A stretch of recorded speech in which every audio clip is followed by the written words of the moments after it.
मेहनत से आपके लिए एक दिल दहला देने वाली एनिमेटेड हॉरर स्टोरी बनाते हैं। तो अगर आप हमारी यानी खूनी मंडे चैनल की कहानियां एंजॉय कर रहे हैं तो हमारे चैनल को सब्सक्राइब कीजिए और हमारी लेटेस्ट वीडियोस की नोटिफिकेशन के लिए बेल आइकन दबाना मत भूलना।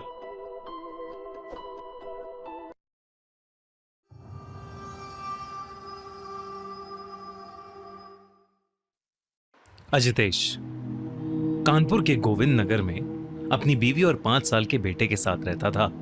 उसका एक छोटा सा कपड़े का गोडाउन था जिससे घर का खर्चा बस किसी तरह निकल जाता था, लेकिन उस पर एक बहुत बड़ा लोन था, एक ऐसा कर्ज जो खत्म होने का नाम ही नहीं ले रहा था। उसकी बीवी सुनीता दिन भर घर का काम करती थी और इन सब परेशानियों के चलते उन दोनों के बीच बात कम होती थी और खामोशी ज्यादा। अजितेश का बड़ा भाई सुरेश लखनऊ में एक बहुत अमीर बिजनेसमैन था। बड़ा घर, बड़ी गाड़ी और हर बार जब भी वो मिलने आता एक तसल्ली भरी नजर से अजितेश को देखता और कहता, कोई बात नहीं, सब ठीक हो जाएगा। अजितेश को सुरेश की इस बात को सुनकर हमेशा ऐसा लगता कि वो कोई बीमार हो जिसको ठीक होने में वक्त लगेगा। अजितेश हमेशा उस दिन का इंतजार कर रहा था जब वो भी ये बात सुरेश को कहने का मौका पाएगा। वो दिन आया तो जरूर, लेकिन जिस तरह से आया वो अजितेश ने कभी सोचा भी नहीं था। एक सर्दी की रात अजितेश के मोहल्ले में एक तांत्रिक आया। बूढ़ा, सफेद बाल, झुकी हुई कमर और उसके दोनों कंधों पर एक एक कौवा बैठा हुआ था।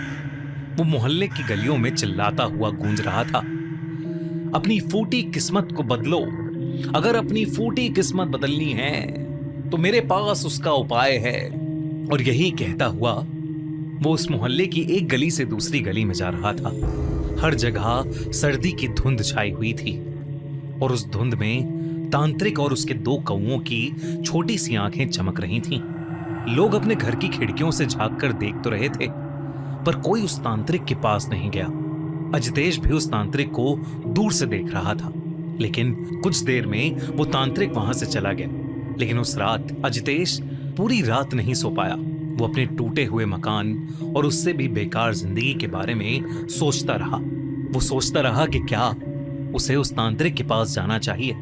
अगली सुबह बिना किसी से कुछ कहे अजितेश सीधा उस तांत्रिक को ढूंढते हुए उसके पास चला गया, इस उम्मीद में कि वो अपनी बुरी किस्मत किसी तरह बदल पाएगा।